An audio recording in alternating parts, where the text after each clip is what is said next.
We will now hear, under the headline, It's About Time, Cognitive Neuroscience, Education and Inequality. And talking to us about this is Acting Director of the Brain Development Lab at the University of Oregon, also Associate Professor at the Department of Child and Youth Studies at Stockholm University. Welcome, Professor Eric Pakulak. Thank you so much. It's thank you. Thank you, please. It's a great pleasure to be here. I think it's actually assistant professor, Universitätslektor. And it's a great pleasure to be here. Thanks very much to the organizers for inviting me to this wonderful environment. Very excited.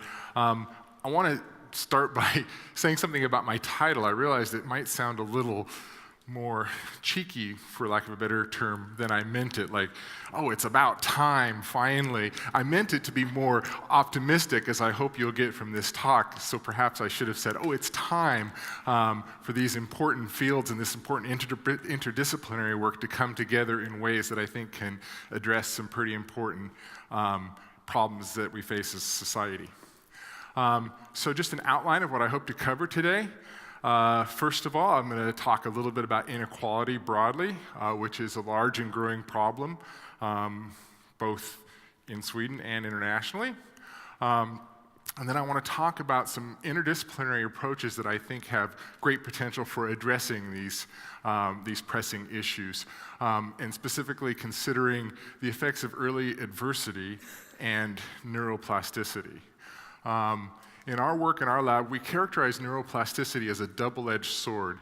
And what we mean by that is that it confers the possibility for both vulnerability, depending on the environment in which a child is raised, but also enhanceability.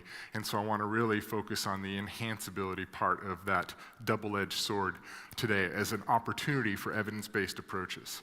But as we've learned in our work in Oregon, for this to really happen in a meaningful way, it's really necessary to have meaningful interdisciplinary collaborations. So I'm going to use our work in Oregon as an example of this, hopefully, in which we as cognitive neuroscientists partnered with educators and went from basic research on neuroplasticity to the development and assessment of evidence-based interventions with the potential to help children from backgrounds of poverty.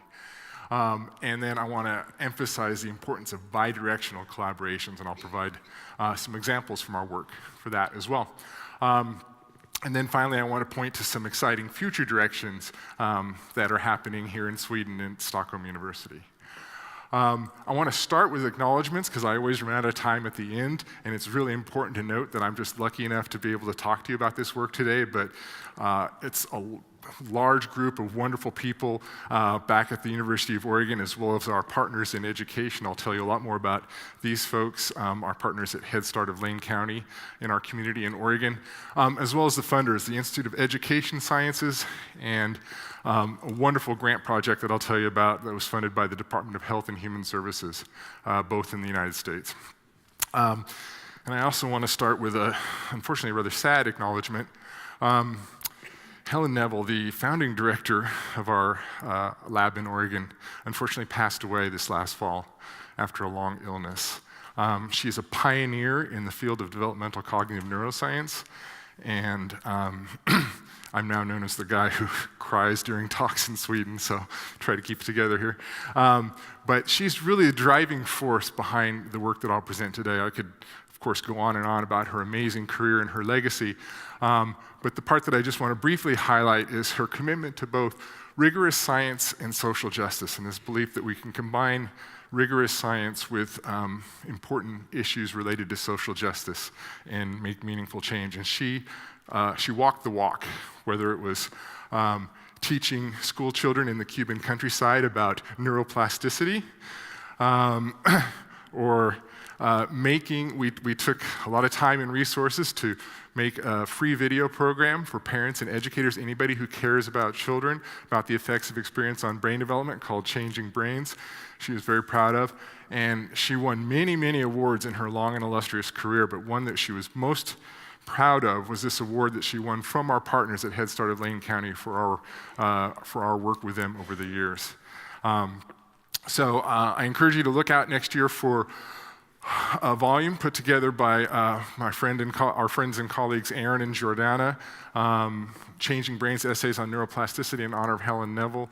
They've put together a really impressive list of contributors, so we hope it'll be a very meaningful volume.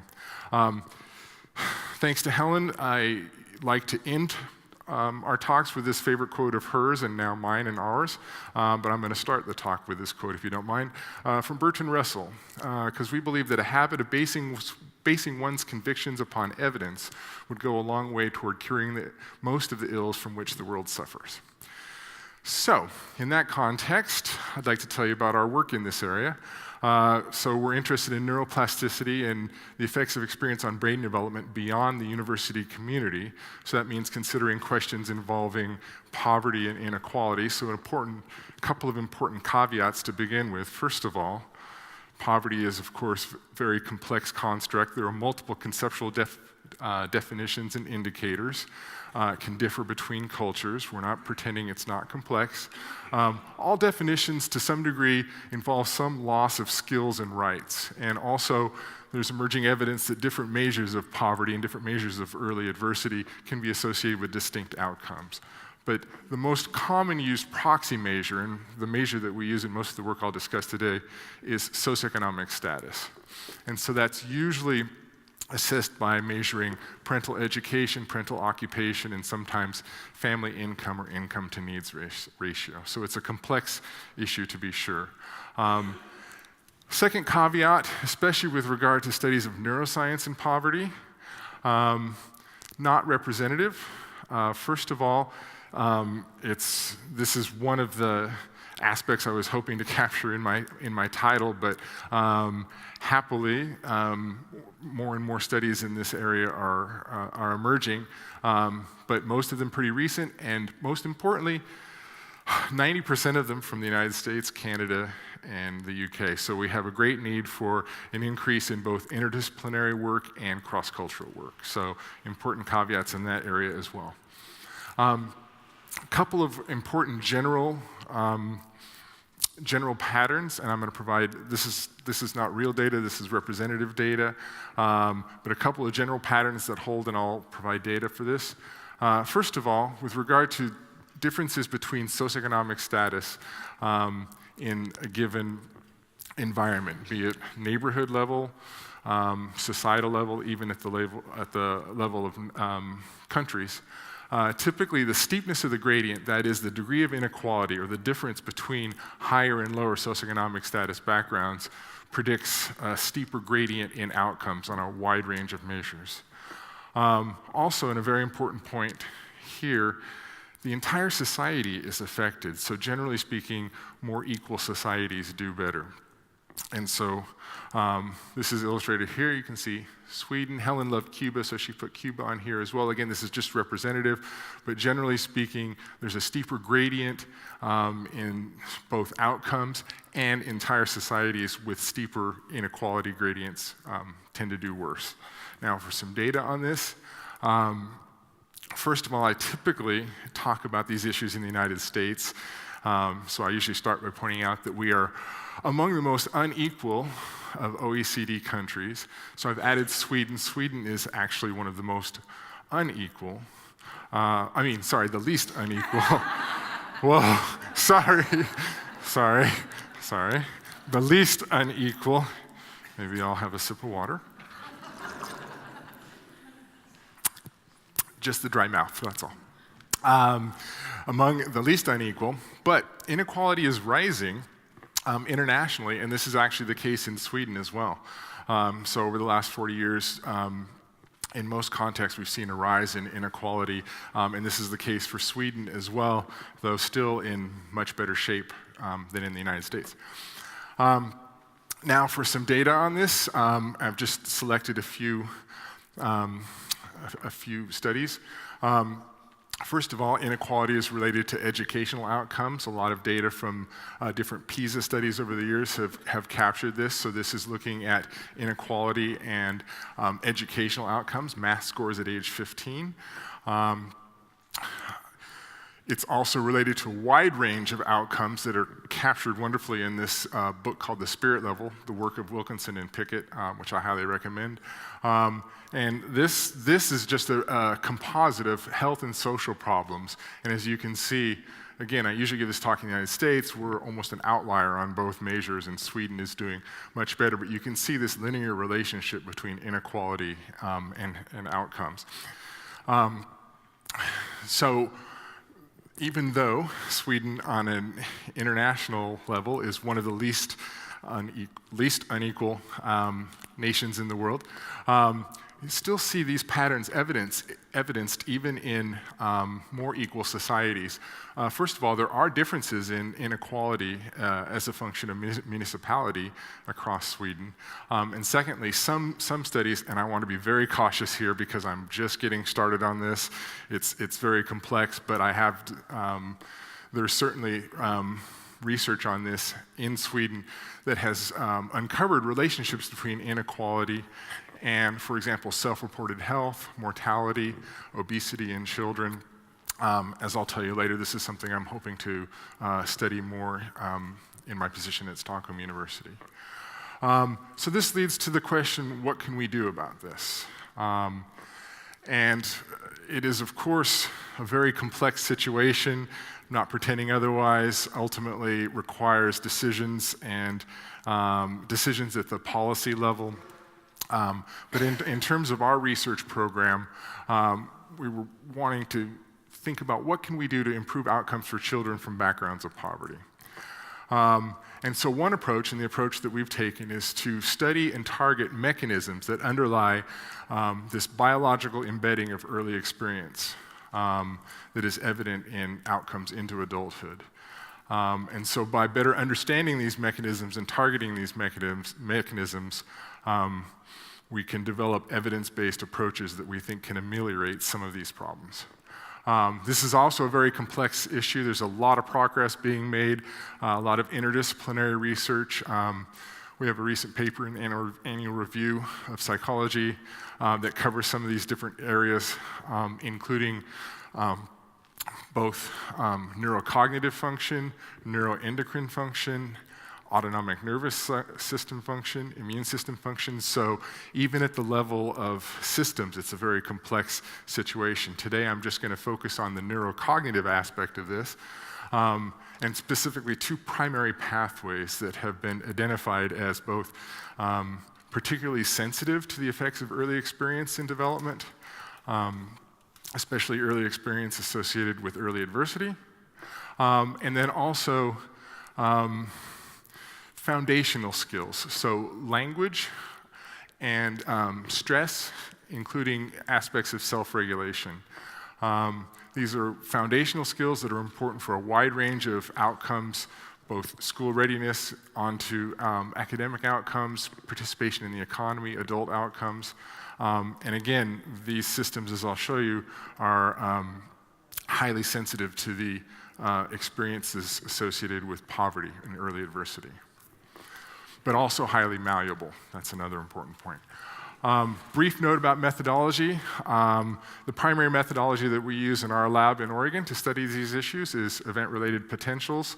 I assume some basic knowledge of that, but the basic idea is that we can measure the ongoing electrical activity at the scalp and then time lock this activity to different events in experimental paradigms. And it's a wonderful method for studying brain development in young children because it's relatively non-invasive and it has excellent temporal resolution, so it is about time. And I'll tell you a bit more about one of the paradigms that we use a bit later.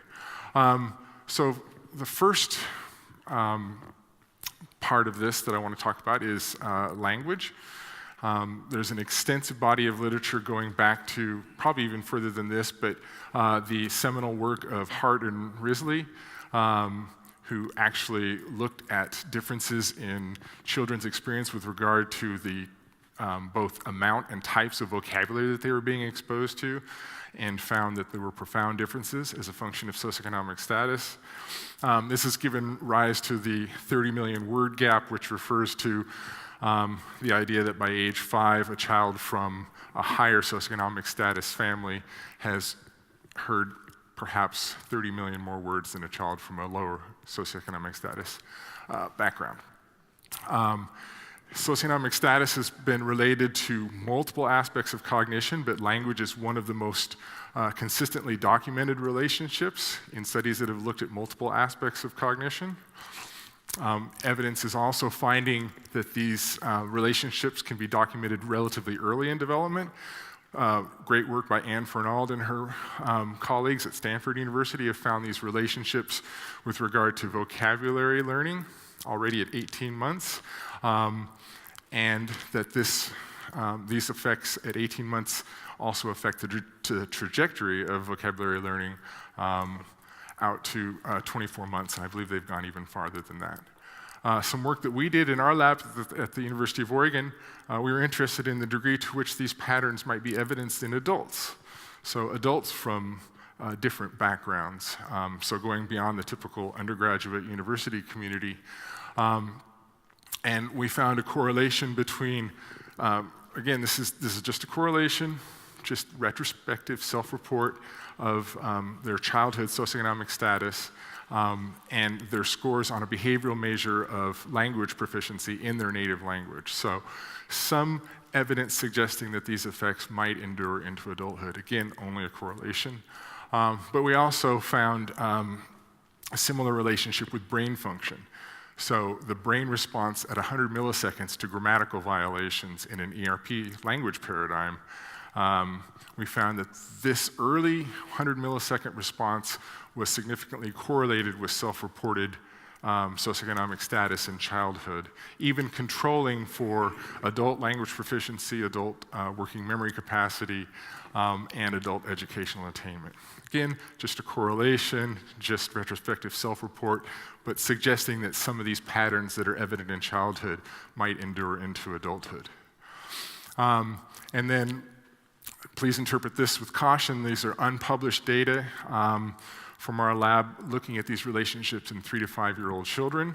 So looking at receptive language abilities and socioeconomic status. And what's interesting here is that we see this pattern, even though this is a rather skewed sample. So these are children from our studies of studies working with Head Start, which is a national program for children and families living at or below the poverty line. So even within a sample of predominantly lower socioeconomic status children, we still see these relationships both with regard to behavior, and then this is a child language paradigm that we have also suggestive of differences in brain function. So these are two groups, higher and lower socioeconomic status, actually matched for language proficiency. And what we see is a pattern of brain activation in children from higher SES backgrounds to grammatical violations that's more reminiscent, what we're interpreting as more consistent with a more mature pattern of development, something that looks more like a trajectory towards an adult-like pattern compared to children from a lower socioeconomic status background that don't show this same left lateralized brain response. Again, unpublished results, so please take with a grain of salt. Now, the other side of this pattern of results that has been documented involves stress and self-regulation. And so the brain is the central organ of the stress response system.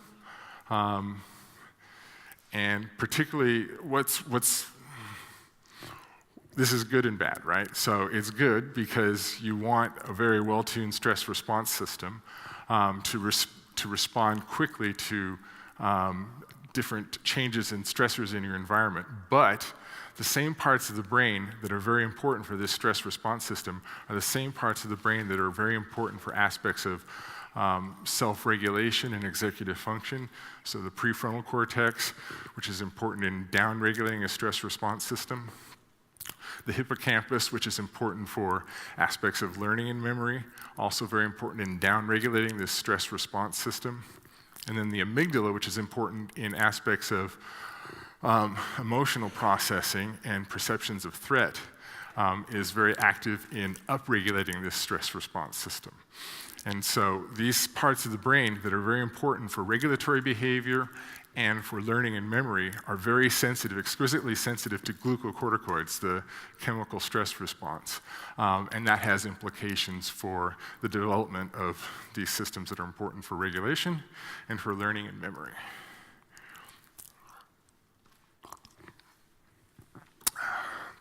So, some degree of stress is good, of course.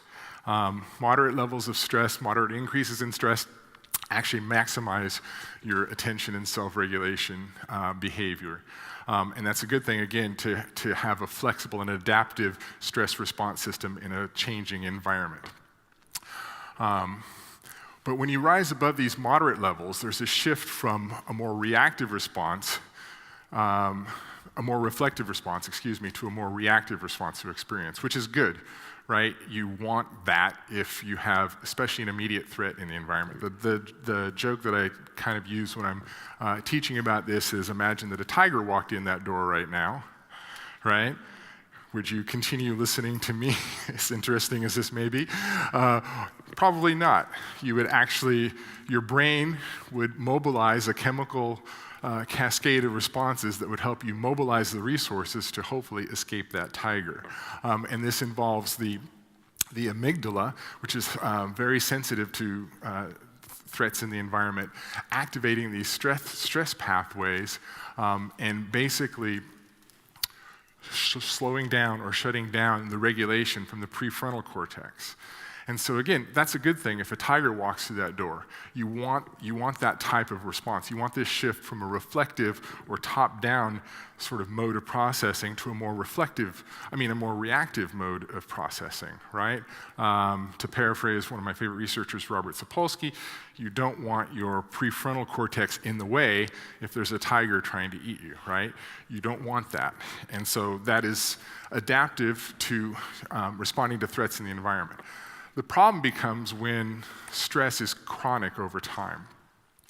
And when stress is chronic over time, this more reactive amygdala can actually end up creating a profile of response to your environment that is characterized as hypervigilance or acutely sensitive to threat, which makes sense because if that's the environment in which you're developing, you want to adapt to that environment.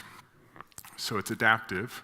And that's an important point in discussing these issues, especially in the context of poverty, right? These aren't deficits, but rather adaptive behavior, adaptations to different types of environmental experiences. And the idea here is that this more reactive, hypervigilant profile, exquisite sensitivity to threat, is potentially adaptive for the environment in which a child might be raised, especially if that environment is characterized by chaos, unpredictability, possibly even increased danger. So this might be adaptive for a more threatening environment, but the problem becomes when you then have the child in a classroom environment, it becomes potentially less adaptive. And so I'll provide a more specific example with our work on selective attention in just a moment. But that's the basic idea. What might be adaptive for one environment might not be as adaptive and helpful for the child in a classroom environment. So these patterns of experience and the exquisite sensitivity of the developing brain, especially these parts of the brain that are important for self-regulation, stress regulation, have important consequences for behavior and brain function. A rather large and growing body of literature has documented relationships between socioeconomic status and behavioral measures of executive function, for example. These differences appear as early as infancy and persist through early childhood and into adolescence. There's also growing evidence that these patterns are documented in adulthood as well. This is just one study that I chose because it also underscores the the great cost to society of these types of impacts. And so this is a study from New Zealand that looked at childhood self-regulation and adult outcomes in a variety of outcome domains, and found that differences in self-regulation in childhood predict physical health, substance dependence, personal finances, criminal offending. So types of outcomes in adulthood that have great costs to society as well. And there's also evidence for neurobiological effects in adulthood that are associated with early experience, even in the absence of intervening adverse experiences. There's also a growing body of literature documenting relationships between these types of experience and brain structure. This is one example showing relationships between socioeconomic status and amygdala and hippocampus structure.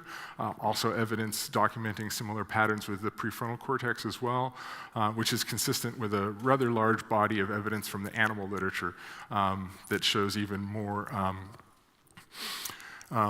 detailed relationships between early experience and brain structure, even at the cellular level.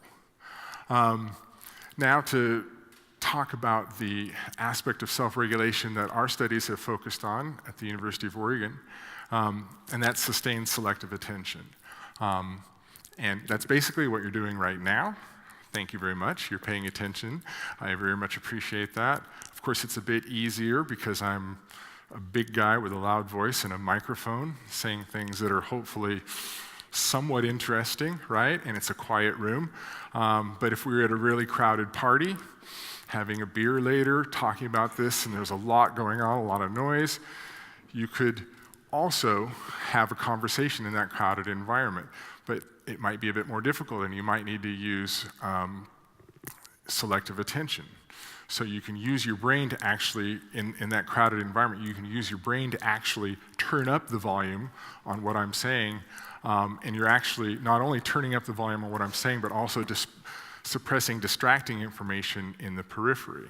So we've all probably had that type of experience, and this is something that we study in the lab, as I'll show you in just a moment.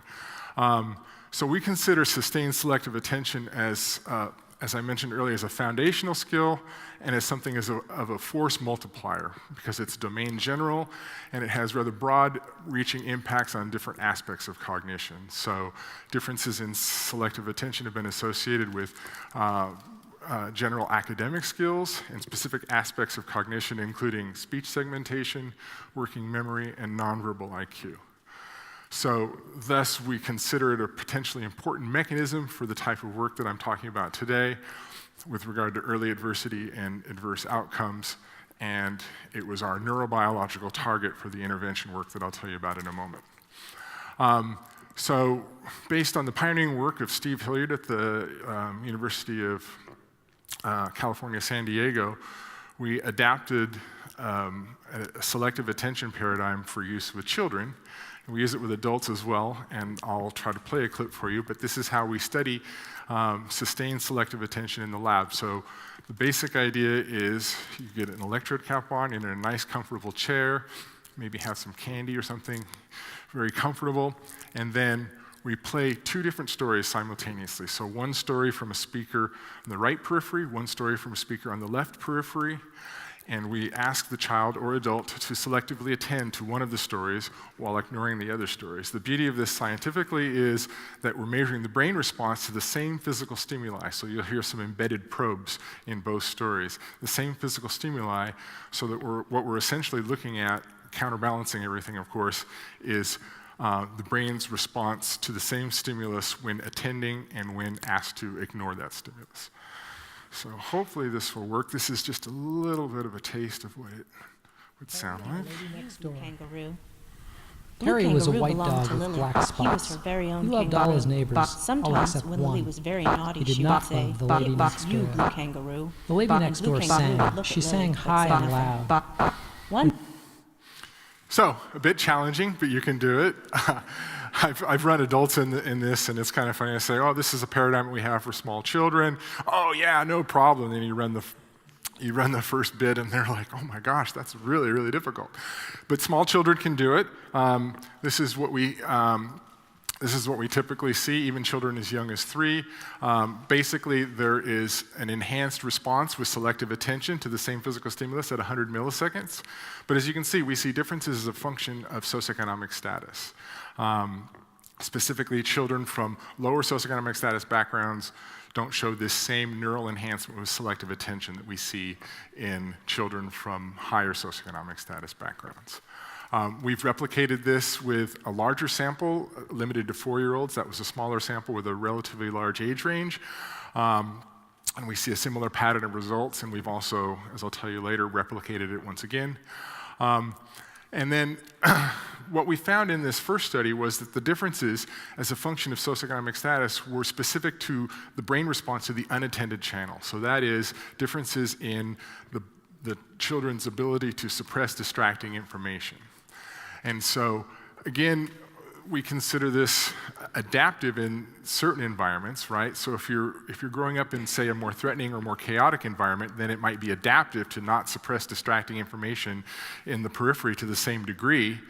But again, when you then get into a classroom environment where you want to suppress a lot of distracting information from, say, rowdy classmates and sustain your attention on the teacher, then it's not as adaptive. And so we ask the question, is this trainable? So that was what led us to go from basic to applied research. The first step, we recognized that we needed to partner with educators.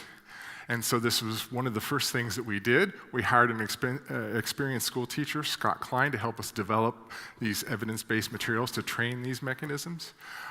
We established a partnership with local educators, our friends and colleagues at Head Start of Lane County. Head Start is a federally funded program in the United States for families living at or below the poverty line. It's now been a 16-year collaboration, and this involved many years of pilot studies, but 3 to 5-year-old children and their parents randomly assigned to different training groups.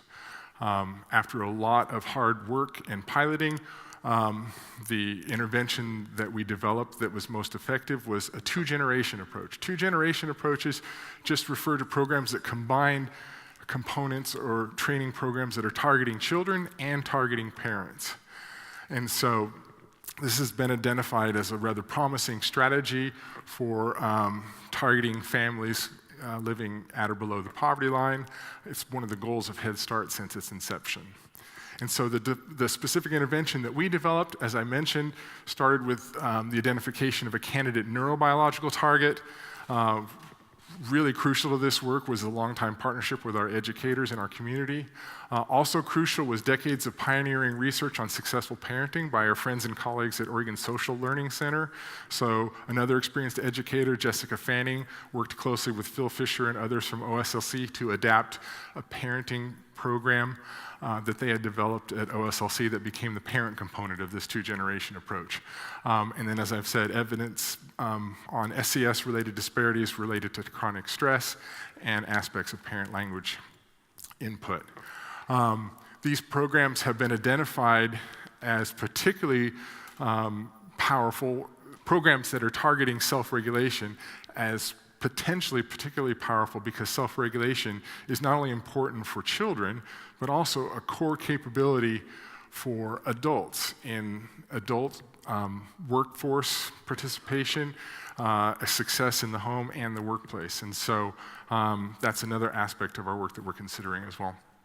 The 2-generation approach that we developed is called Parents and Children Making Connections, Highlighting Attention.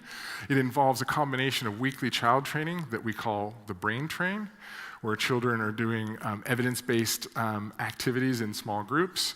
And at the same time, their parents are in small groups getting training in our parenting component, which is a combination of Oregon Social Learning Center and our own unique components. So the brain training involves engaging activities that target a variety of core components, including some of the mechanisms that I've mentioned already. So we talk to children about paying attention, what it feels like to pay attention. We talk about metacognition, so how powerful it is to have a brain, that you can use your brain to control your body, to control your emotions. What you can do when you can't quite have what you want right now, so aspects of delay of gratification. The parent component also supports the development of self-regulation. We talk to parents about the brain and brain development. For example, emotional regulation, the amygdala and the hippocampus, and why when the child is emotionally saturated, that's not the best time to try to reason with a child, for example. We target consistency and predictability in the home environment via a variety of different strategies, including home schedules, that both involve targeting big transitions, so like morning routines and evening routines, but then also bigger events throughout the week, building up to increased delay of gratification, increased planning. And then we encourage the parents to try and use some of these brain training strategies in the home. So we send them home with posters, with some instructions. So bird breath is a breathing strategy that we teach the children. We encourage the parents to model this behavior. This is another reason that we hypothesize that we'll see changes in parents as well. And it also works with parents and adults and in the lab when you're really frustrated, your computer freezes at the wrong time. Hey, take a bird breath. We conducted a randomized control trial study in which we compared PCMC-A to two different comparison groups, an active and a passive comparison group. The active comparison group was a different model of this two-generation approach that was actually less parent-focused. And especially when I talk to audiences of educators, I get lots of nods when I say the parent-focused model of this intervention was the clear winner. So evidence in multiple outcome domains supporting this approach. We documented changes in the parents, improvements in parent language behaviors, improvements in turn-taking, reductions in self-reported parenting stress, improvements in child behavior, fewer problem behaviors, improved social skills, improvements in behavioral measures of language and nonverbal IQ. And then what's most unique about this work is that we also documented positive changes in brain function for selective attention in these children compared to the comparison groups. It's also important to, how am I doing on time? You have another 10 minutes. Oh, wonderful. Almost. Okay, thank you. With the questions. Okay. Okay, I'll go just a little faster, sorry. So it's also important to consider other factors.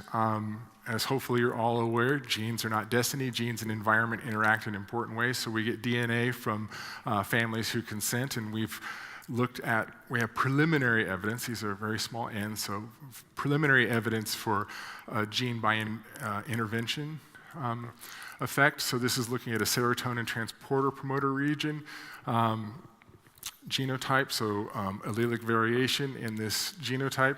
And when you only look at the pretest, what you see is that children who have the long homozygote for this particular gene don't show an attention effect, which seems to suggest some degree of vulnerability. But when you look at it in the context of changing environment, in this case intervention, what we see is that these children are responsive to the intervention. So this is consistent with some other evidence suggesting that some differences in allelic variation might confer sensitivity to environment and underscores the importance of enriching or improving environments.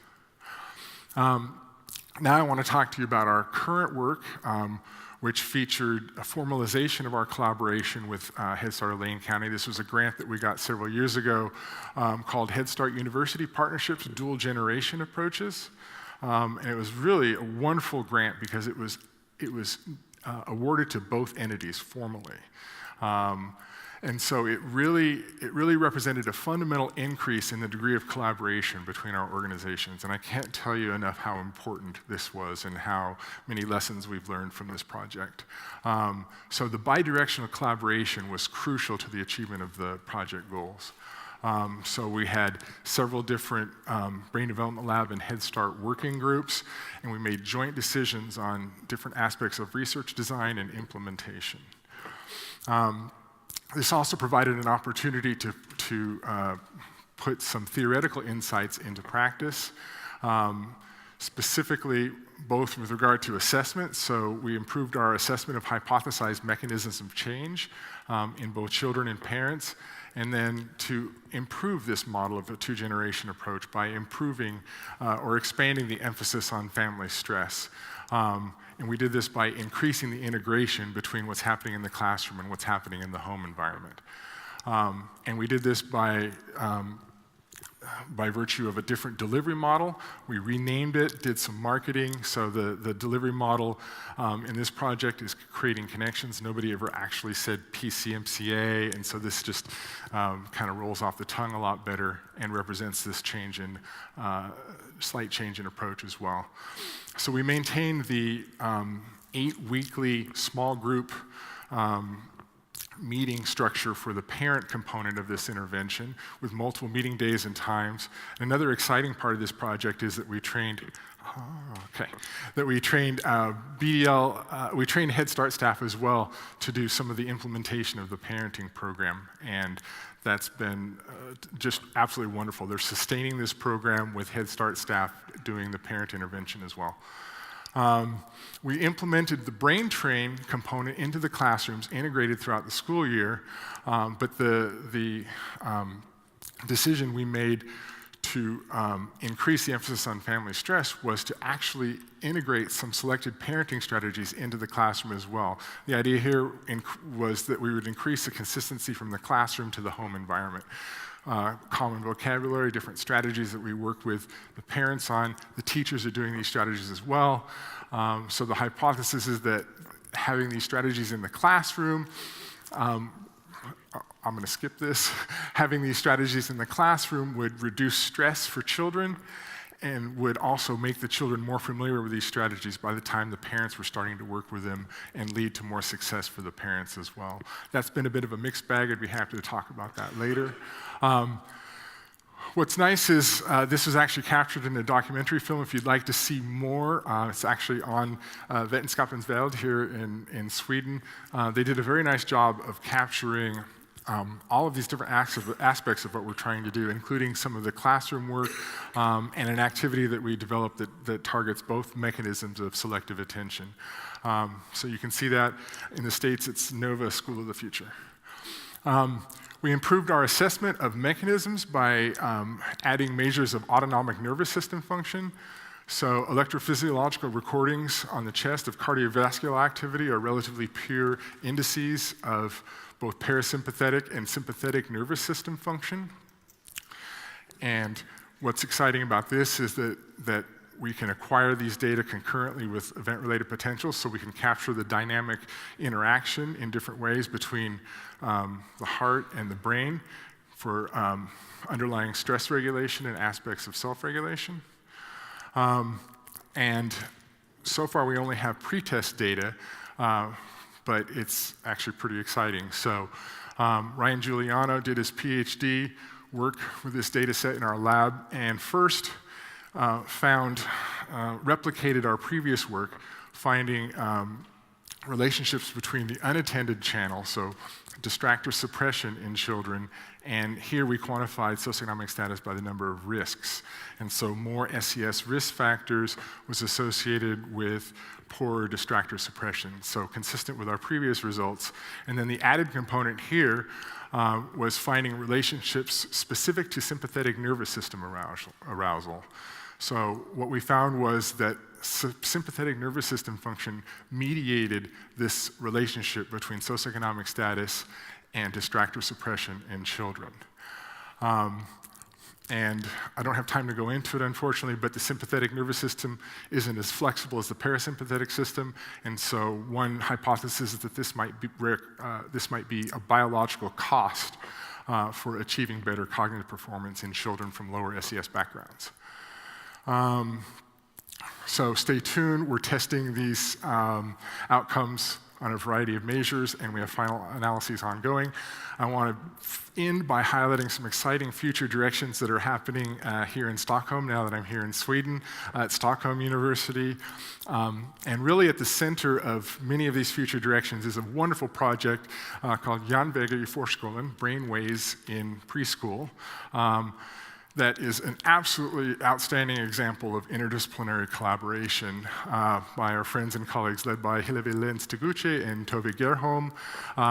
There they are at a site visit in front of our lab at the University of Oregon. This is one of the first large-scale preschool intervention studies in Sweden, and again, an exquisite example of interdisciplinary collaboration featuring researchers from early childhood education, linguistics, and cognitive neuroscience. And I think this really sets the foundation, a strong foundation for a lot of future work that a lot of us are very excited about at Stockholm University, both with regard to intervention research. One project I'd like to highlight is Digitaktik, which is also a wonderful example of a bidirectional collaboration led by Susanne Schillander and Marcus Hacke and Agnete Gultz back there, hey, from Lund, that features the development and assessment of a teacher tool to support goal-oriented learning with digital training in preschool children. And these workshops with teachers, these collaborative bidirectional workshops with teachers are just absolutely amazing, and I'm very lucky to be a part of that project. And then something I'm very interested in is taking some of the two-generation approach work that we've done in Oregon and considering it in different contexts here in Sweden, especially lower socioeconomic status contexts. Suzanne and Sofia Frankenberry adapted some of our brain train materials for the Yarnberger project. And so in discussions I've had with some of the teachers and researchers who implemented that, there's some interest around trying to implement both some of these types of strategies in the classroom as well as this two-generation approach. And then I think it also provides a strong foundation for basic research. Our selective attention paradigm was adapted and translated into Swedish, led by Peter Kaloinen, Peter and Signe, right there. And they did an absolutely amazing job of acquiring data in the preschools, high quality ERP data in a preschool context. And so that really opens up many, many possibilities for future research, both basic research and intervention research, including the neuroplasticity of selective attention in the Swedish context, a variety of different ways of looking at that. And finally, I just want to give a quick plug to a new network that we've developed at Stockholm University, the Network for Utvecklings- och Neurovetenskap i Utbildningsforskning, or the Network for Developmental Science and Neuroscience and Education Research, NUNU. Let's just stick with NUNU. For you non-Swedish speakers, NU means now in Swedish, so it's now. And that's led by Håkan Fischer from psychology and Hillevi from our Department of Child and Youth Studies. And it's just very exciting. Our goals are to develop new interdisciplinary research collaborations in education, and then have these interdisciplinary collaborations inform the development and improvement of undergraduate teacher training in different disciplines, as well as doctoral programs. So some very exciting future work. I encourage you to stay tuned because forskning pågår, which means research is ongoing. Sorry I'm a little over time, and thank you for your attention.